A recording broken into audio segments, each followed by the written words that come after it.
Party के मुख्य प्रवक्ता राजेंद्र चौधरी ने दावा किया है।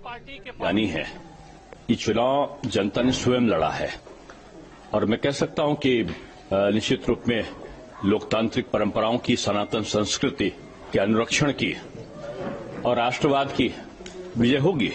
क्या लगता है सर, 2017 का ये जो रिकॉर्ड है वो टूटेगा या फिर कुछ नहीं? देखिए, अब तो परिणाम आ ही रहे हैं, इसमें दावों का कोई औचित्य नहीं है, लेकिन हमने पहले ही कहा है कि जो पिछला रिकॉर्ड है उसको हम छुएंगे और हम उसको पार भी करेंगे, ये हमने पहले ही कहा है।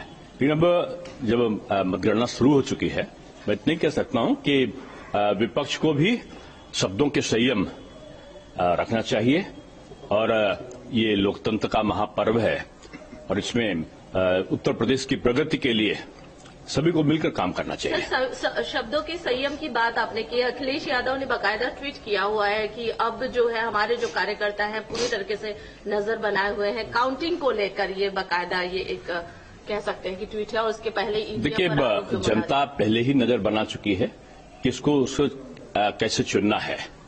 अब उसका निर्णय जनता का पेटियों में बंद है। अब किसी प्रकार के बहाने से, किसी प्रकार के विभिन्न प्रकार के वक्तव्यों से कोई असर पड़ने वाला नहीं है।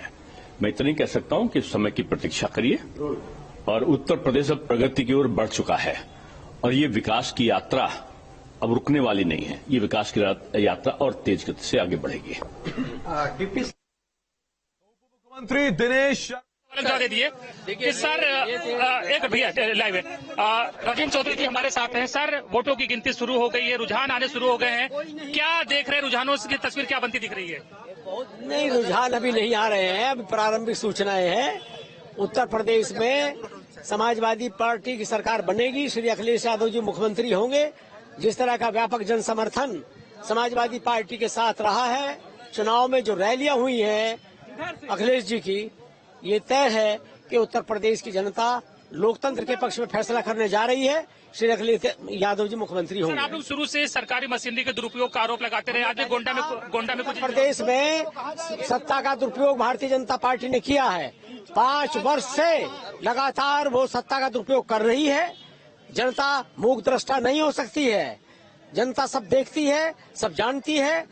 भारतीय जनता पार्टी को इसकी सजा मिलेगी। कितनी सीटों का अनुमान लगा रहे हैं सर? भारी बहुमत की सरकार बनेगी। बिल्कुल, तो राजेंद्र चौधरी कह रहे हैं कि भारी बहुमत का सरकार बनेगी और वो सरकारी मशीनरी के दुरुपयोग का भी आरोप लगा रहे हैं बीजेपी पर। उनका कहना है कि बीजेपी सत्ता का दुरुपयोग कर रही है और जनता सब कुछ देख रही है।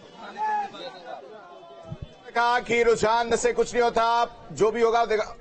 आयुष का रुख करते न्यूज रूम लाइव से हमारे साथ जुड़ चुके हैं। आयुष, क्या कुछ अपडेट आपके पास? देखिए, सबसे बड़ी खबर यह है कि स्वामी प्रसाद मौर्य ईवीएम की काउंटिंग में 900 से ज्यादा वोटों से पिछड़ गए हैं। बीजेपी के सिटिंग एमएलए गंगा कुशवाहा के बेटे सुरेंद्र कुशवाहा यहां से विधायक थे, दरअसल प्रत्याशी हैं, वो लीड करते हुए दिख रहे हैं। समीकरण समाजवादी पार्टी के खिलाफ यहां पर जाता हुआ फाजिल नगर से स्वामी प्रसाद मौर्य 900 से ज्यादा वोटों से पिछड़ते हुए दिखाई दे रहे हैं। 944 वोटों से स्वामी प्रसाद मौर्य पिछड़ रहे हैं। बड़ी और अहम खबर इस वजह से है, स्वामी प्रसाद मौर्य के सामने कुशवाहा समाज के सुरेंद्र कुशवाहा बीजेपी के उम्मीदवार हैं। बीएसपी ने मुस्लिम उम्मीदवार उतार दिया था और यही वजह है कि समाजवादी पार्टी से इस बार अपनी किस्मत आजमा रहे स्वामी प्रसाद मौर्य पिछड़ गए हैं। एक बड़ा मार्जिन, शुरुआती दौर में ही 944 वोटों से स्वामी प्रसाद मौर्य पिछड़े। देखिए, स्वामी प्रसाद मौर्य पिछड़ते हुए दिख रहे हैं। जौहराबाद से ओपी राजभर की सीट फंस गई है, धर्म सिंह सैनी की सीट सहारनपुर में फंसी हुई है। यानी कि वो नेता जो दल बदल कर बीजेपी के खिलाफ गए थे, वो फिलहाल शुरुआती दौर में पिछड़ते हुए दिख रहे हैं। यही वो नेता है जो पिछड़ा विरोधी का मुद्दा उठाकर समाजवादी पार्टी के साथ गए थे, बीजेपी को घेर रहे थे। अगर ये मुद्दा इस तरह से नतीजों में दिखता है तो इनका जो भविष्य है वो दांव पर होगा। अजय कुमार लल्लू कांग्रेस के प्रदेश अध्यक्ष हैं, तमकोई राज से सिटिंग एमएलए हैं। कांग्रेस ने कुशीनगर में इकलौती सीट जीती थी। तमकोई राज से अजय कुमार लल्लू पिछड़ते हुए दिख रहे हैं। बेहद अहम उस वजह से हो जाता है क्योंकि जमीनी नेता अजय कुमार लल्लू माने जाते हैं और अजय कुमार लल्लू की सीट भी फंस गई है। अजय कुमार लल्लू पीछे चल रहे हैं। कांग्रेस के प्रदेश अध्यक्ष की सीट फंस गई है। सूर्य प्रताप शाही देवरिया की पत्थर देवा सीट, सरकार में कृषि मंत्री सूर्य प्रताप शाही ब्रह्मा शंकर त्रिपाठी से इनका मुकाबला था।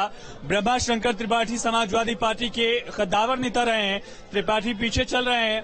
पत्थर देवा में मंत्री सूर्य प्रताप शाही एक बार फिर से लीड करते हुए दिख रहे हैं। इस वक्त की बड़ी और अहम खबर आपको बता दें, और महाराजगंज की सभी सीटों पर बीजेपी लीड कर रही है। खड्डा में समाजवादी पार्टी का आंकड़ा आपको बताएंगे।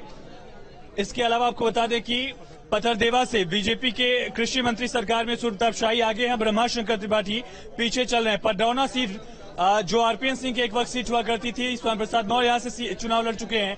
3000 वोटों से बीजेपी यहां लीड कर रही है। तो बेहद अहम, पूर्वांचल में भी बीजेपी बड़े मार्जिन की तरफ बढ़ रही है।